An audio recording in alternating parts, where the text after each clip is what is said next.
Okay, well, the ninth symbol, I take a lot of my favorite things that I like to put together in my books. Usually is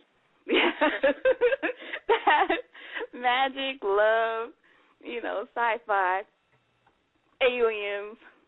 So in things, fairies, everything. I like to mix them all up in there.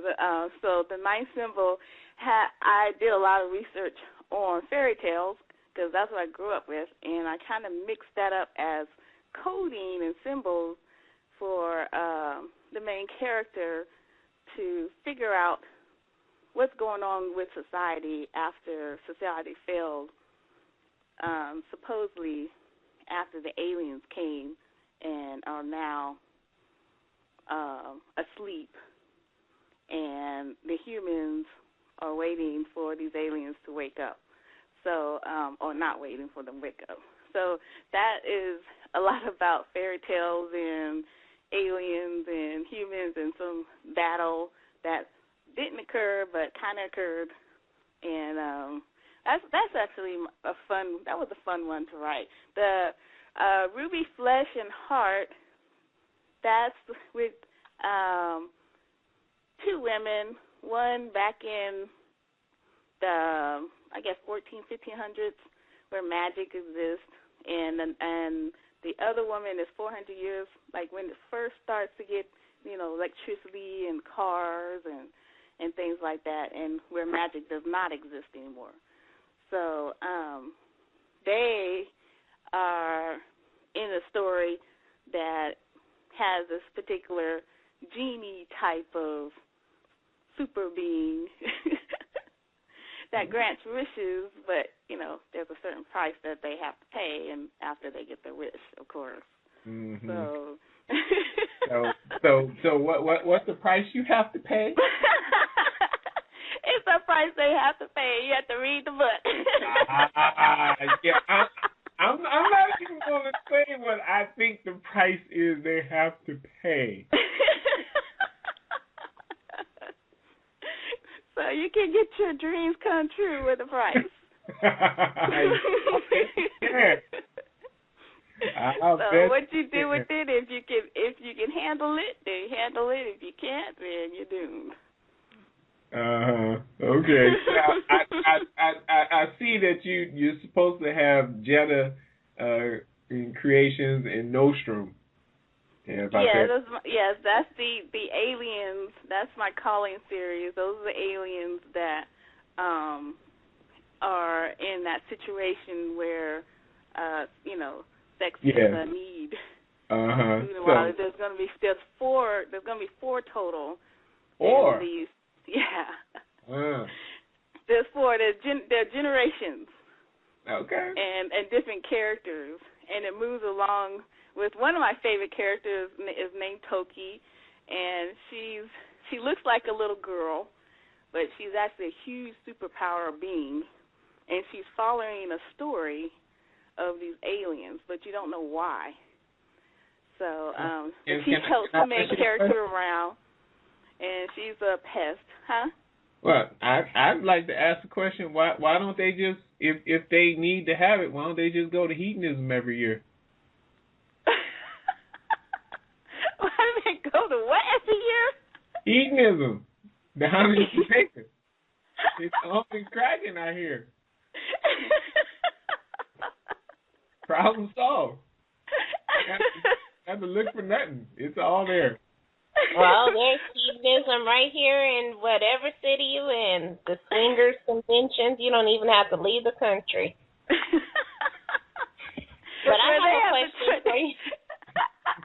They have to travel planets and galaxies. So I was looking at one of your other writings, Sex and Love, and I know you said your inspiration for some of the other writings were things that you like. And I see Romantica with this also. So my question to you is this a form of release, or is it like the precursor to something else when you're writing? It's the expression of love. or it's the domination of a person. Sex can be used to convey a lot of different things. It can show anger. It can show sadness. It can show, everything that you can imagine. You can write it in a certain way where there's a connection with two people.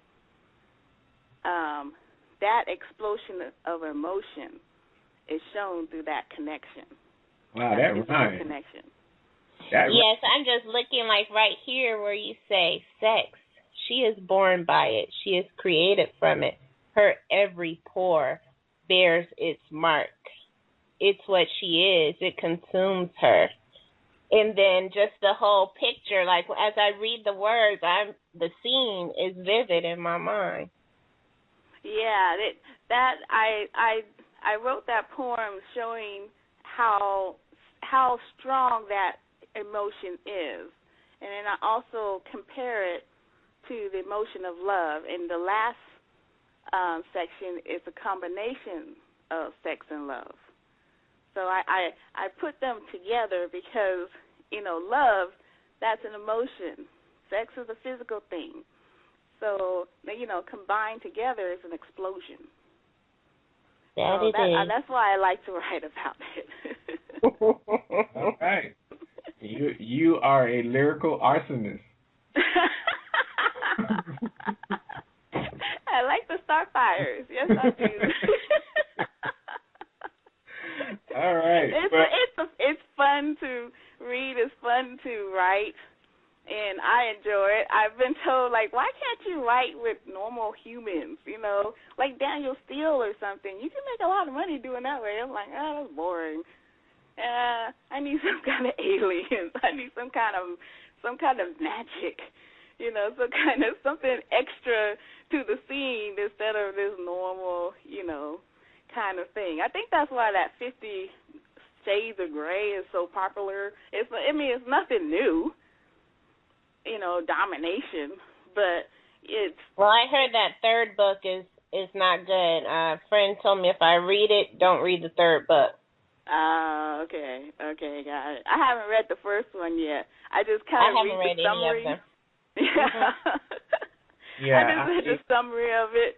It's not my kind of thing.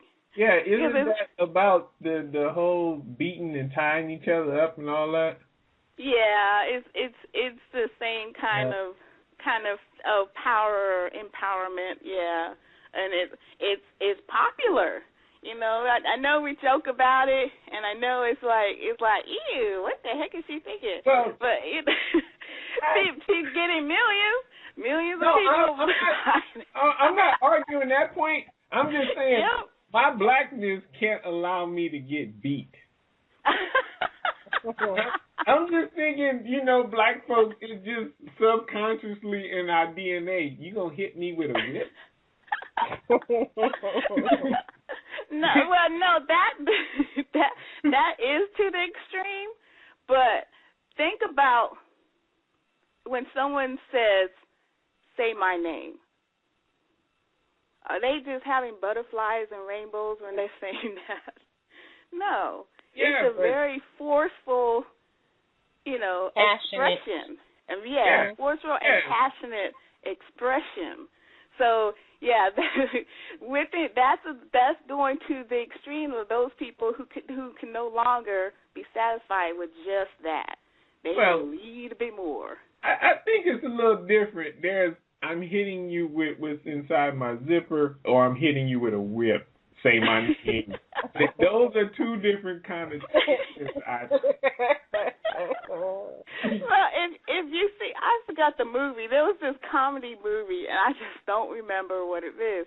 But of that, making fun of that kind of dominatrix kind of thing. You don't really supposed to get, well, some people like the wounds, I guess. I don't know. But it's actually a little light hitting.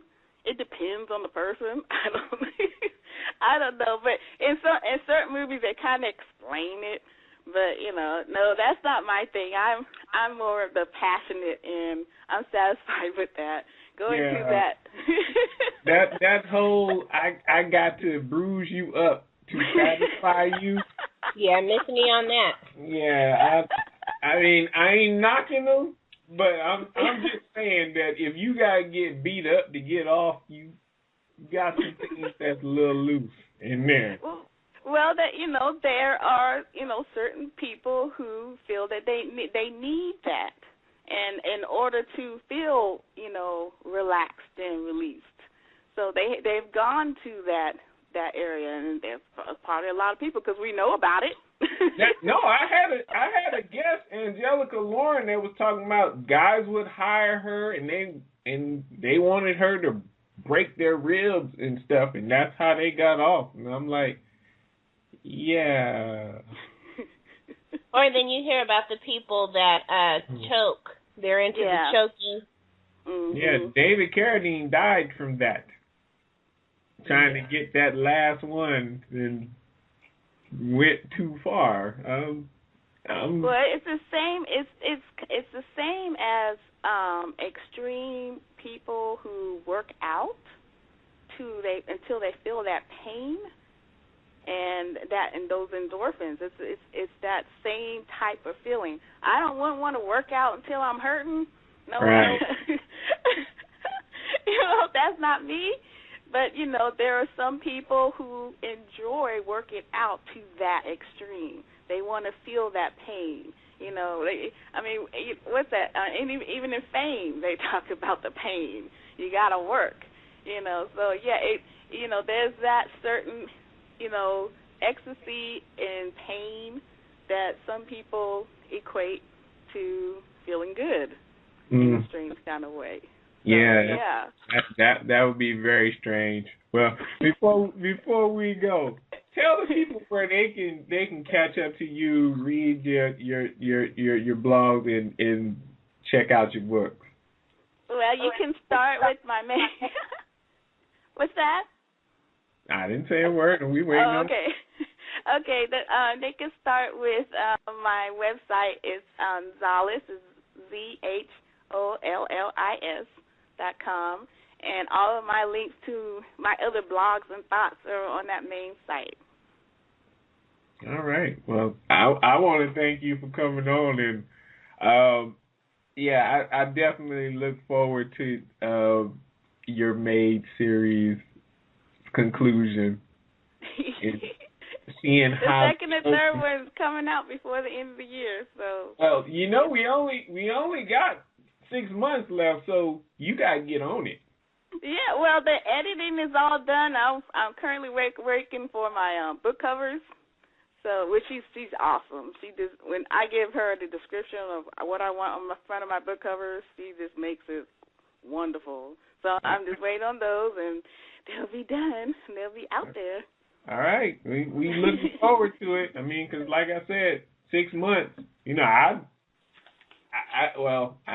I was gonna say what you gonna do in your last 6 months. Oh, about about the Mayan calendar. About the end of the world. We at the end, so I mean, write these books. I mean, what you gonna do? We all gonna die. We all gonna die. I hope not. I've been looking at the crop circles. I'm thinking more of it's gonna be a grand change. A grand we change. all change to something better, not like death. I see it as a change. If it's something that actually is going to occur, or unless it's just another date that we're like, oh, I'm still here.